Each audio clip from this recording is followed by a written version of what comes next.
Opponent 1, the saltwater crocodile. A male saltwater crocodile can grow 23 feet long and weigh 3,000 pounds. He's the largest reptile on the planet.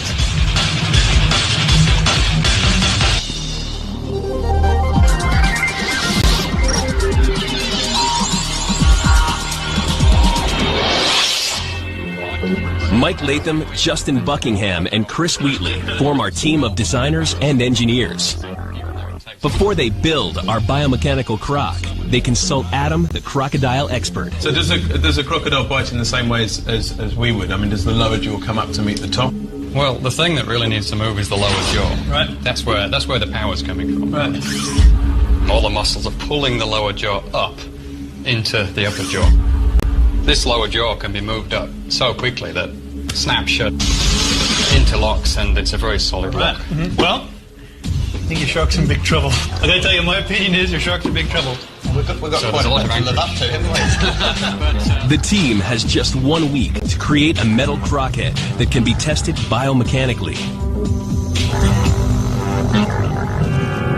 They start with a resin cast of real croc jaws. They scale up the skull to the largest size recorded. Then Justin and his team of model makers carve a perfect replica from polystyrene.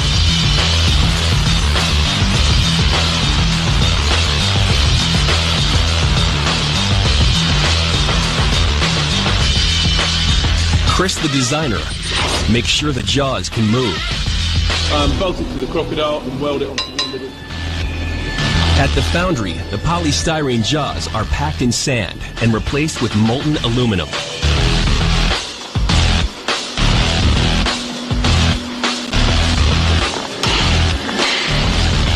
The result, an anatomically accurate set of metal croc jaws weighing 211 pounds.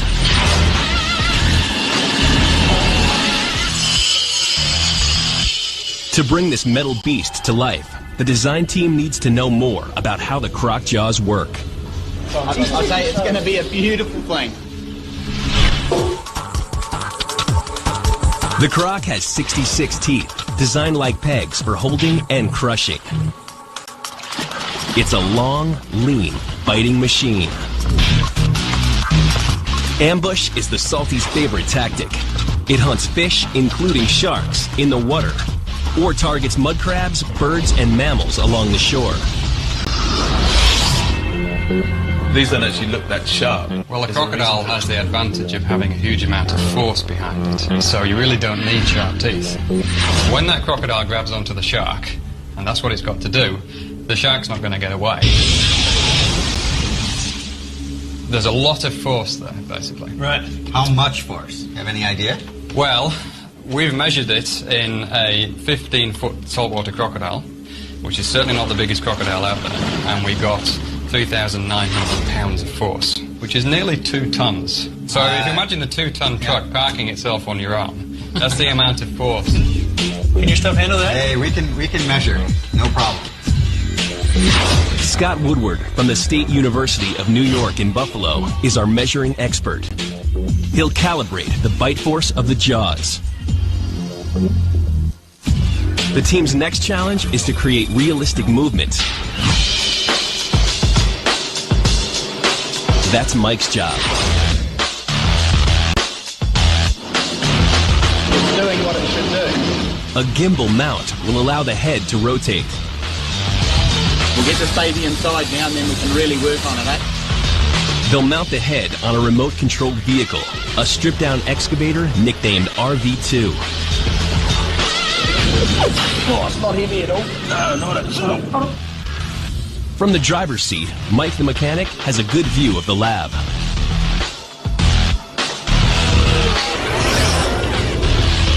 A huge diesel engine will take pressurized oil to hydraulic pistons attached to the back of the skull.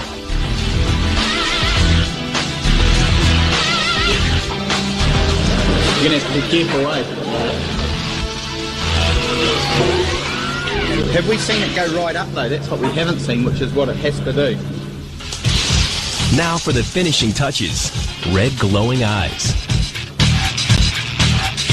one of the last jobs we're doing is doing the eider. I always thought they'd be pointing forwards, but no, they're out here. So just making sure we're getting the angle right. Looks pretty evil. Imagine that coming up to the murky water. At least we can scare the shark to death. Let's meet the croc.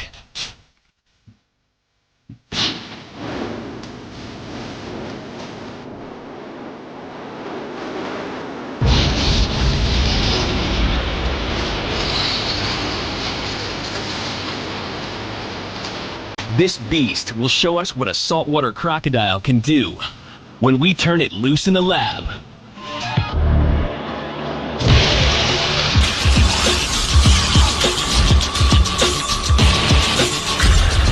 Now here's your baby. What do you think? Is this gonna test like a croc? That is certainly one hell of a beast. The signs really outdid themselves. It's pretty intimidating looking, but I don't know. let's go when it comes down to the fight. I still don't think you stand a chance. I think the white shark's got you beat. What you think is irrelevant. These are the facts. The fact is, this thing's big. Now the croc is complete. The team puts it through its paces. I think watermelon is our first go. All right. Watch my fingers, will you please? Yeah, no, go, mate. The watermelon is the size of an animal head, and as the salty's close relative, the Nile croc, demonstrates with a wildebeest, the head is a common target for crocs. Get a little nervous, Dave? I'm nervous. If I was a shark, I would be crying right now.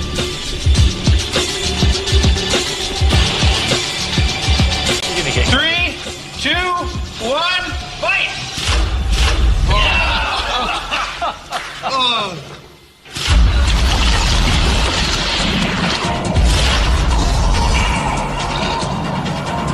Good girl. Which one's the gamble? Is it a girl or a boy croc? The red one is back Definitely a there. male. Yeah, we're back there. Good girl. You see what these things can do to watermelon when you Now for a tougher test. I think coconuts. What do you think? Can I do the honors? I think you should do the honors. You know, I've always wanted to do this. I'm telling you what, it is a lot of fun. We'll put her in the back. You know, I think this is going to crack very easily. Watch your fingies. Why coconuts and watermelons? Because they simulate the density of animal flesh and bone. Okay. Come back. Right. Dan, you have to be at least impressed, okay? You ready, guys? Yeah, ready to go. All right, here we go. 3, 2, 1, bite it! Oh!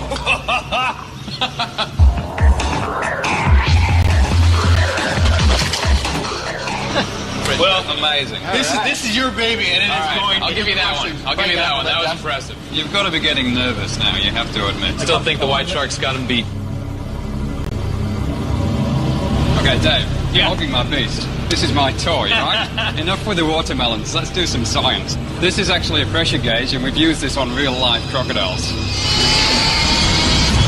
Now, you see, with a live crocodile, what you do is you tease the croc out of the water,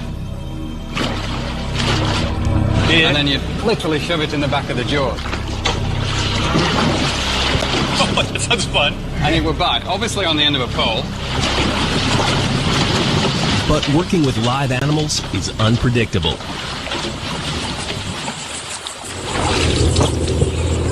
Oh no. Freaking broken it. That's why we built the replica. It lets us get close and use precise measuring equipment. Let's go for it. Just All right. Scott wants to measure the strength of the croc's bite.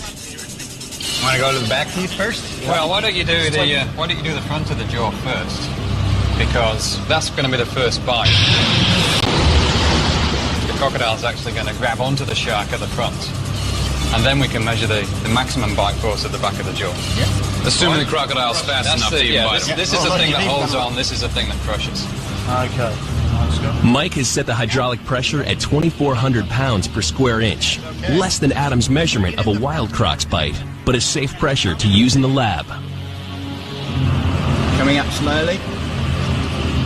I'd say you'd be reading something already.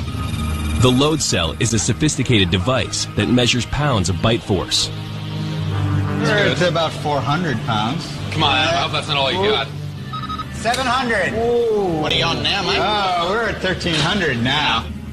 1,570, 1,600. We're up there. I don't think you got any more power in your hydraulics. That's more than enough pressure to hold on to a shark. At full strength, the front of the jaws clamp down with 1,600 pounds of force. I'm on Team Crocodile right now. I don't know about you guys, but You know, there's going to be a lot more pressure being generated at the back here. all right. You just wait to see that. Bite force will be much higher at the back of the mouth, where the jaws pivot. The I like purpose it, of the I gut like is to it. hold on to things, I not like to bite it. them in two.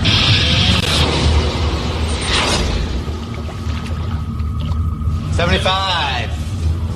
150. 350. 950. 1,000 pounds. 1,500 pounds. 18.